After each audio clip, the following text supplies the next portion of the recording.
Olá, graça e paz. Nós vamos dar início hoje a uma série de estudos que tem como tema Jesus restaurador de vidas. E o tema do nosso estudo de hoje é Jesus e as Escrituras Sagradas. E eu quero pedir a você que já prepare a sua Bíblia, porque nós vamos ler muito ela, para que você medite na palavra de Deus, para que as verdades contidas na palavra de Deus sejam reveladas, que o Espírito Santo de Deus atue em nosso meio e nos traga a revelação da verdade de Deus. E eu peço a você que prepare a sua Bíblia e nós vamos meditar muito nela. Eu quero compartilhar com você tudo o que eu aprendi a respeito das palavras de Deus, tudo que eu estou aprendendo. Quero compartilhar com você para que você compartilhe essas verdades para outras pessoas, para que ninguém mais seja enganado, mas para que à luz da palavra de Deus nós saiamos das trevas e que venhamos para a verdadeira luz, que é Jesus Cristo. E eu quero começar esclarecendo para você algumas curiosidades bíblicas. Primeira delas, você sabia que a Bíblia ela é escrita por 66, ela é contida por 66 livros, escrita por 40 autores diferentes das mais diversas culturas, origens e ocupações, e por um período de 1.600 anos? Pois é. E o que Jesus ele considera a Bíblia? Como Jesus considera a Bíblia sagrada? A resposta está em João 17:17. A palavra de Deus diz assim: santifica-os na verdade, a tua palavra é a verdade. Jesus ele considera a palavra de Deus, as escrituras sagradas, como sendo a verdade. Mas o que é verdade? Porque está cada vez mais difícil a gente conseguir separar o verdadeiro do falso, a verdade da mentira. Nós vivemos em um tempo que é confuso, em tempos confusos. E boatos se passam por fatos, não é verdade? Então, como encontrar a verdade? Como se manter lúcido e sensato em meio a uma loucura produzida pela mentira que nos rodeia? O que pode restaurar a verdade? Porque é uma questão de vida ou morte saber onde encontrar a verdade. Nesse estudo, nós vamos entender como Deus revela a verdade por meio da Bíblia. Talvez você esteja pensando, mas eu já tentei estudar a Bíblia, eu já peguei ela algumas vezes, já li várias coisas, mas tem algumas passagens que eu não consigo entender. E eu quero contar para vocês uma pequena história que está na Bíblia, lá em Atos, no capítulo 8, que vai nos ajudar a entender, a compreender o porquê que às vezes nós lemos, mas não entendemos. Vamos ler? Lá nós vamos ler Atos capítulo 8, nos versos de 26 ao 40. Diz assim a palavra de Deus: um anjo do Senhor disse a Filipe: levante-se e vá para o sul, no caminho que desce de Jerusalém a Gaza. Este se acha deserto. Filipe levantou e foi. Havia um etíope, eunuco, alto oficial de Candace, rainha dos etíopes, o qual era superintendente de todo o seu tesouro. Ele tinha vindo adorar em Jerusalém e estava regressando ao seu país, e assentado na sua carruagem, vinha lendo o profeta Isaías. Então o Espírito disse a Filipe: aproxime-se dessa carruagem e acompanha. Correndo para lá, Filipe ouviu que o homem estava lendo o profeta Isaías. Então perguntou: o senhor entende o que está lendo? Ele respondeu: como poderei entender se ninguém me explicar? E convidou Filipe a subir e sentar-se ao seu lado. Ora, a passagem da escritura que ele estava lendo era esta: foi levado como ovelha ao matadouro, e como um cordeiro mudo diante do seu tosqueador, ele não abriu a boca. Aqui ele estava falando sobre Jesus e sobre a crucificação do Senhor Jesus. Na sua humilhação, lhe negaram justiça. Quem poderá falar da sua descendência?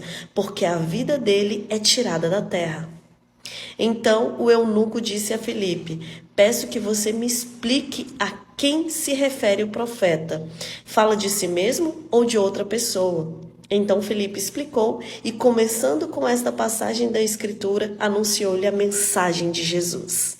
Então o Espírito Santo, ele revelou uma verdade, a palavra de Deus, a um etíope que estava de passagem por Jerusalém. Ele revelou essas verdades a ele, para que ele entendesse e compreendesse o que ele estava lendo. E a gente entende nessa história, ali o etíope ele foi batizado, continua a história dizendo que ele foi batizado pela verdade que ele recebeu. Ele estava estudando e tinha tanta ânsia de conhecer a verdade, que quando Filipe explicou a ele qual era a verdade, ele quis se batizar. Nessa história que nós acabamos de ler no vídeo anterior sobre o Filipe e o eunuco, o que nós aprendemos de lição nessa história? Que a busca pela verdade, ela não é algo restrito a um grupo de pessoas somente. O Senhor está aí para todos os que acreditarem e quiserem conhecer mais dele. Nós precisamos, de fato, da verdade para viver. Ela nos revela, nos tira das trevas e nos mostra a verdadeira luz de Cristo Jesus.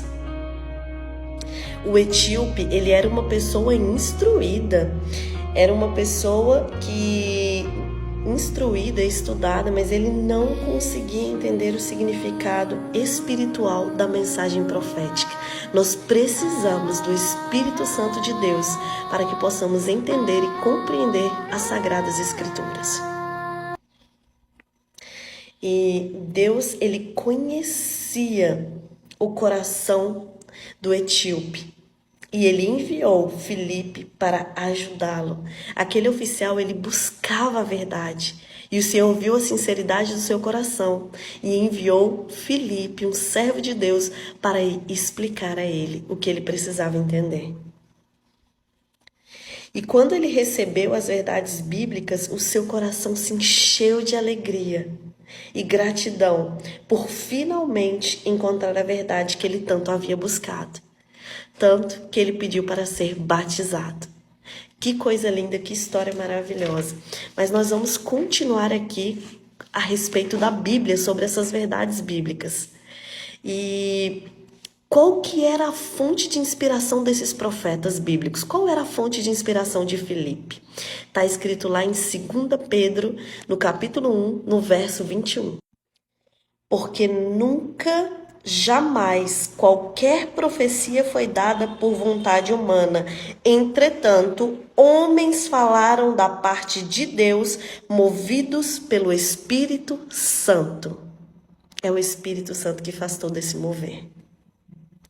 E onde se origina a mensagem dos profetas? Vamos ler em 1 Tessalonicenses 2:13. Temos mais uma razão para incessantemente dar graças a Deus. É que ao receberem a palavra que de nós ouviram, que é de Deus, vocês a acolheram não como uma palavra humana, e sim como em verdade é a palavra de Deus, a qual está atuando eficazmente em vocês, os que creem. A palavra é de Deus, a origem é Deus. Toda a Bíblia é inspirada? Ou será que é só o Antigo Testamento ou só o Novo Testamento? Será que depois que Jesus veio a esse mundo, o Antigo Testamento deixou de ter validade? Abra sua Bíblia em 2 Timóteo, no capítulo 3, verso 16. O Senhor responde. Diz assim: toda a Escritura é inspirada por Deus e útil para o ensino, para a repreensão, para a correção e para a educação na justiça. Então não é só uma parte, é toda a Escritura é inspirada por Deus. E o que nós, seres humanos, o que nós devemos buscar nas Escrituras Sagradas? O que ela tem para nós de especial? Vamos ver o que diz em João 5,39. Vocês examinam as Escrituras porque julgam ter nelas a vida eterna. E são elas mesmas que testificam de mim.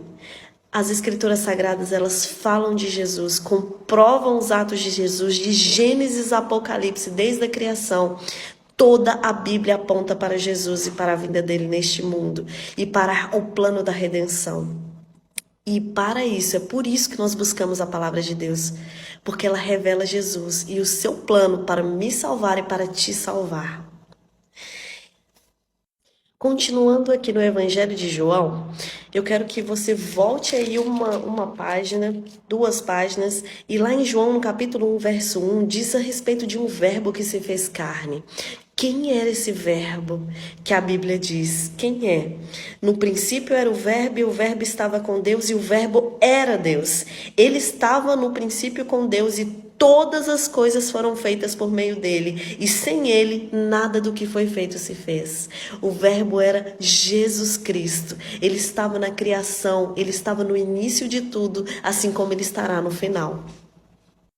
Quando Jesus esteve aqui nesse mundo, na terra, em forma humana, ele fez grandes milagres e prodígios, ele curou, ele libertou, ele salvou, ele fez grandes coisas. Mas ele teve um encontro com uma pessoa que impactou a Jesus, que deixou Jesus admirado pelo tamanho da sua fé. E eu quero compartilhar essa história com você, tá lá em Mateus, no capítulo 8, nós vamos ler ali dos versos 8 ao 10. Mas o centurião respondeu: Senhor, não sou digno de recebê-lo em minha casa, mas apenas mande com uma palavra e o meu servo será curado, porque também eu sou homem sujeito à autoridade. Tenho saudade. A história de Jesus com o centurião, o homem que fez com que Jesus se admirasse pelo tamanho da sua fé. Tendo Jesus entrado ali em Cafarnaum, um centurião se aproximou dele e implorou para que o Senhor curasse um servo dele que estava em sua casa, na cama, paralítico e sofrendo horrivelmente. E Jesus lhe disse: eu vou lá curá-lo. Mas o centurião respondeu: Senhor, eu não sou digno de recebê-lo em minha casa, mas apenas mande com uma palavra e o meu servo será curado. Porque também eu sou homem sujeito à autoridade, tenho soldados às minhas ordens, e digo a este: vá, e ele vai, e ao outro: venha, e ele vem, e ao meu servo: faça isto, e ele o faz. Ao ouvir isso, Jesus ficou admirado e disse aos que o acompanhavam: em verdade lhes digo que nem mesmo em Israel encontrei fé como esta. Olha que coisa linda, que coisa maravilhosa. O centurião tinha uma fé tão grande que ele acreditou que apenas uma ordem, uma palavra do Senhor ia curar o seu servo. E ali o Senhor o curou por causa da fé daquele homem. O Senhor mandou a palavra e o servo foi curado imediatamente, para a glória de Deus. E como Jesus interpretava as Escrituras? Como que Jesus interpretava as Escrituras? Vamos abrir lá em Lucas, capítulo 24, verso 27. E começando por Moisés e todos os profetas, explicou-lhes o que constava a respeito dele em todas as Escrituras. Então, tudo falava de Jesus, e ele relatou ali para as pessoas que toda a Escritura falava dele. E ele ajudou as pessoas a compreenderem que tudo revela a ele. Amém? Eu quero que você reflita em alguns versos que eu vou citar para você agora. Em João 17:17 diz: a tua palavra é a verdade. Santifica-os na verdade, a tua palavra é a verdade. Em João 14:6, Jesus respondeu: eu sou o caminho, a verdade e a vida. Jesus, ele é o caminho, ele é a verdade, ele é a vida. Nós precisamos somente dele. Em João 8,32 está escrito: conhecerão a verdade e a verdade vos libertará. Pois se o Filho de Deus os libertar, verdadeiramente sereis livres. Que eu e você possamos conhecer a verdade, porque é muito ruim ficar preso a ilusões e a mentiras. O Senhor Jesus, ele traz essa luz para mim e para você. Ele não quer que nós ficamos em trevas. Então, que o Espírito Santo continue a obra